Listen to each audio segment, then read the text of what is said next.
El primero de los temas llega desde Comodoro Pi. Allí está nuestro móvil con un mega operativo que incluyó 11 detenciones, entre ellos exfuncionarios y también empresarios.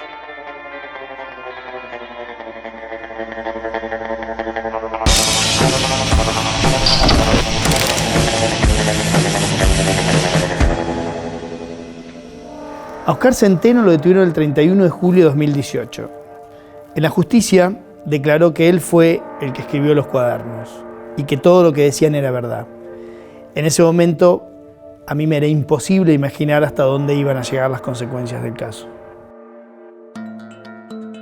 Yo ya estaba en comunicación con el diario, entonces cuando llegué ya armamos una reunión en la sala de tapa, que es un lugar donde se toman las decisiones en el diario, y ahí les conté qué es lo que iba a suceder en pocos minutos. Imagínense la cara de muchos, de sorpresa, de incredulidad, de bronca porque no había dicho nada, un poco una conjunción de todo. Éramos los secretarios y algunos editores opinando sobre el hecho que iba a suceder. Yo les dije, bueno, va a pasar más o menos esto, imagino que va a ser en la madrugada. Van a haber alrededor de 15 o 20 detenciones, unos 30, 40 allanamientos. Podía imaginarme, pues sabía cuál era la materia prima con la que iban a trabajar. Bueno, empezaron una discusión, uno de los mejores momentos periodísticos de mi vida, que fue ese intercambio respecto de si lo dábamos o no lo dábamos. El 31 fue el día que sabíamos que se estaban precipitando todos los tiempos y que era inminente las redadas en todos estos lugares. Teníamos que tomar una serie de decisiones que la verdad que creo que en 30 años de periodismo que tengo, por lo menos en mi caso, y creo que hablo también por todos los que estábamos ahí en ese momento en la redacción, nunca habíamos estado tomando decisiones así tan de fondo y que sabíamos que tenían un impacto muy fuerte sobre lo que estaba pasando, lo que iba a pasar en el país. Sabíamos que había un antes y después de lo que estábamos decidiendo. Fue un momento de máxima tensión, de máxima adrenalina, esos momentos en los que, bueno, reivindicás un poco tu razón de ser periodista, ¿no? Porque realmente era un equipo que se fue ampliando con lo largo de las horas, los que sabíamos la magnitud de la información, un equipo trabajando a toda máquina y sabiendo que lo que estaba a punto de publicarse y lo que estábamos trabajando iba a marcar un punto en la historia, ¿no? Los riesgos de tomar una decisión equivocada eran enormes. Primero estaba la posibilidad de que nosotros hubiésemos adelantado la publicación de todo lo que iba a pasar y que eso pudiese haber complicado la investigación, digamos, ¿no? Lo hablamos también con Diego, él era muy consciente de que anticiparnos obviamente sería una noticia bomba en todos lados, pero realmente con un riesgo gigantesco. Por otro lado, también estaba la posibilidad de que algún otro medio se adelantara y publicara antes lo que era la investigación de la historia de la nación, con lo cual estábamos caminando sobre un desfiladero muy riesgoso y cada minuto contaba. Por eso nosotros estábamos con todo listo para publicar en la web en el momento que ocurriera, pero bueno, fueron momentos de nervios como nunca he vivido en una redacción. Se empezó a filtrar de que había un detenido, un remisero detenido, un ex remisero de Barata detenido, y tipo 9:30 de la noche volvimos a esa misma sala y volvimos a discutir. En muy pocos segundos, en pocos minutos, digamos, teníamos que resolver si manteníamos la línea institucional, si se quiere, de esperar a que la justicia actuara, a riesgo de comernos la primicia. Vos tenías otros medios que estaban empezando a publicar la situación de Centeno y no sabíamos hasta qué punto podían saber algo más de lo que había detrás de esa detención, que no era simplemente una cuestión rutinaria de la justicia de un personaje menor como podía ser el chofer de Barata. Y en esos pocos minutos nosotros teníamos que decidir si manteníamos esa lógica o si salíamos a publicar para no quedar detrás de nuestra competencia. Y entonces ahí decidimos que íbamos a contar solamente que habían detenido a un ignoto chofer y que podía haber consecuencias. Y ese fue el título que dimos ese 1 de agosto. Y en ese momento armamos un esquema de pernocte, sería de pernocte informativo, donde gente de diseño se quedó trabajando en el diseño de la web para el otro día. Yo me fui con Candela a escribir a casa. Los fotógrafos se fueron a sus lugares a hacer las guardias y ahí, digamos, armamos un esquema para que a la mañana podamos salir con todo. Mi recuerdo más claro es cuando me iba para casa, como a las 11:30 de la noche, ya sabiendo de que esa madrugada iba a ser distinta, o quizás iba a ser la primera de las distintas. Y me acuerdo que agarré el teléfono y llamé a los 3 chicos, a mis 3 hijos, y les dije que al otro día iban a leer de todo del padre, porque yo sabía que eso iba a venir, que digamos el escarnio iba a venir y que matará al mensajero y las dudas y demás que iban a llegar irremediablemente. Son las conductas esperables.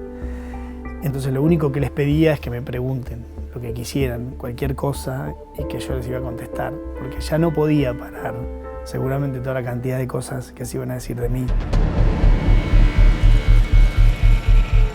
Fue la primera madrugada de muchas distintas, y a las 7 de la mañana, más o menos, cuando teníamos el reporte de que unas 14 personas estaban detenidas, lo subimos a la web. Y fue como la gran noticia, ¿no? Por primera vez una primicia iba a salir digital.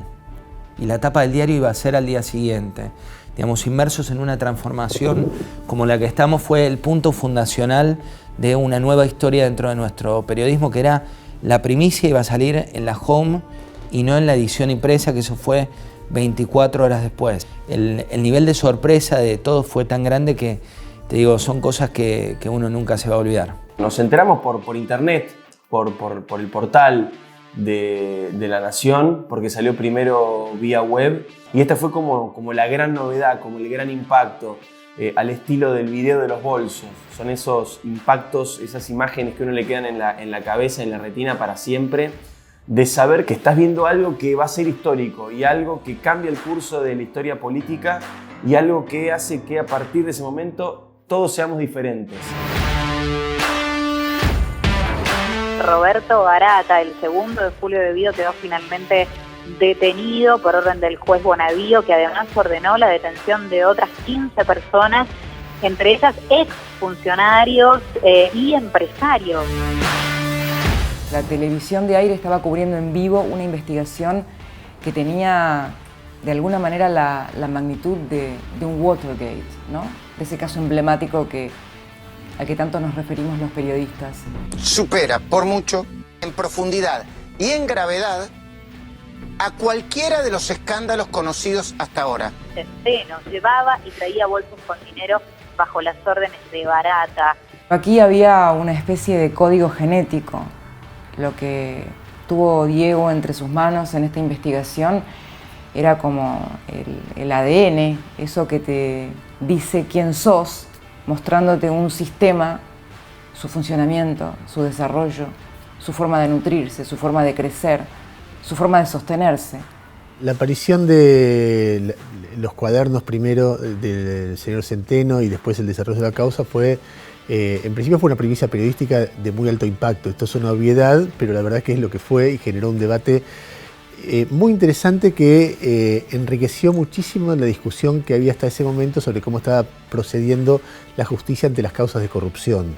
¿Por qué? Porque hasta la causa de los cuadernos parecía que solamente la justicia andaba detrás de funcionarios kirchneristas. O sea, si había políticos eran de un solo lado y no había empresarios.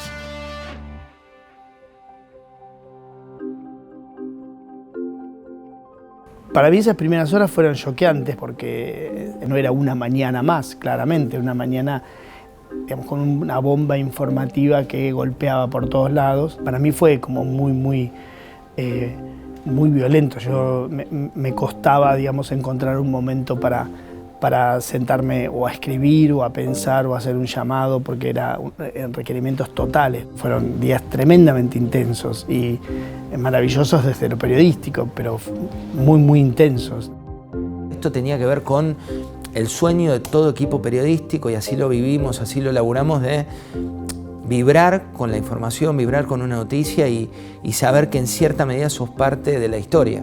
Todos nosotros éramos permeables a lo que sucedía afuera, y la opinión pública obviamente también estaba sorprendida, opinaba con los fanatismos que ya conocimos en la Argentina, y también todo eso nos permeaba, ¿no? Nos permeaba como medio, como periodistas, pero también como humanos. Sentir y leer cantidad de cosas que ponían sobre nosotros era como, o sobre mí, era muy difícil, ¿no? Desde la cosa secreta, tranquila y solitaria del día anterior, a ese shock de exposición del día posterior.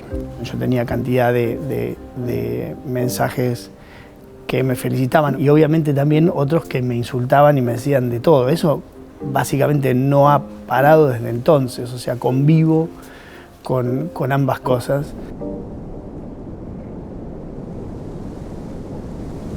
Y las primeras horas de esa causa fueron tremendamente emocionantes para los periodistas, ¿no? Porque íbamos teniendo información de que había cada vez más empresarios dispuestos a contar que pagaban efectivamente, que pagaban coimas. Y el primero que se arrepintió fue Juan Carlos de Goicoechea. Y ahí empieza una cantidad de empresarios, algunos detenidos y otros que estaban por ser detenidos, que lo primero que hacen es ir y arrepentirse. ¿Por qué se arrepienten, no? Que es por ahí una pregunta. Yo creo que en ese momento, por primera vez, los empresarios argentinos, que tienen muchísima capacidad para detectar dónde está la impunidad, consideraron que esa vez le tenían miedo a la justicia, ¿no? Históricamente los empresarios no le tuvieron miedo a la justicia porque arreglaban todo con influencias o dinero. Lo que vino después es el miedo a la justicia. Y en ese momento ellos actuaban, yo creo que muy impulsados por el miedo, no sé si tanto por el arrepentimiento. Y ahí empezó una cadena que terminó en alrededor de 40 o 50, ahora hay que ver, depende de cómo toma uno la calidad de arrepentido, pero debe haber más o menos 40 arrepentidos. Los funcionarios, los primeros que se quiebran fueron Claudio Uberti, José López. Después de ellos dos vinieron varios más. Vino todo el esquema Muñoz falleció, el secretario de Kirchner, pero todo el esquema de testaferros de él, prácticamente todos se arrepintieron y contaron cómo habían comprado bienes por 70 millones de dólares en el exterior. El aporte de ellos fue fundamental porque empezamos a conocer el otro lado de la coima, ¿no? Lo que siempre los funcionarios negan, acá no pasa nada, esto es un invento de la prensa o de no sé quién. Y ellos empezaron a contar efectivamente cómo era el otro lado, cómo era recibir los bolsos y también a su vez cómo era el reparto final, ¿no? Incluso dan muchísimos detalles de lo que era la relación con Néstor y con Cristina Kirchner, ¿no? A un año desde que se conoce la causa, para mí ya tiene bastante tiempo más, pero un año desde que se conoce, los balances hay para hacerlos por todos lados, en lo personal, en lo periodístico, en lo democrático, republicano y obviamente también en lo judicial. En lo judicial yo creo que se ha avanzado a una velocidad inédita. Me parece que está muy bien para los tiempos que nos acostumbra la justicia, especialmente en casos de corrupción, donde hay casos de 20, 25 años sin que pase nada. La causa un año tiene alrededor de 180 procesados, gran parte de ellos, cerca de 100 con procesamiento efectivo, ya confirmado por cámara, y alrededor de 80 con pedidos de elevación a juicio oral. ¿Qué significa esto? Que para 80 al menos, entre los que están los principales exfuncionarios y los principales empresarios, que fueron los primeros, ya la justicia ha determinado como que hay semiplena prueba, o para esta etapa probatoria, que ya no necesita ninguna prueba más para imputarles un delito, y que ya es un tribunal oral el que tiene que decidir si es culpable o no, y en su caso cuál es la pena, pero que ya la instrucción terminó. Los otros balances son muy particulares y son distintos.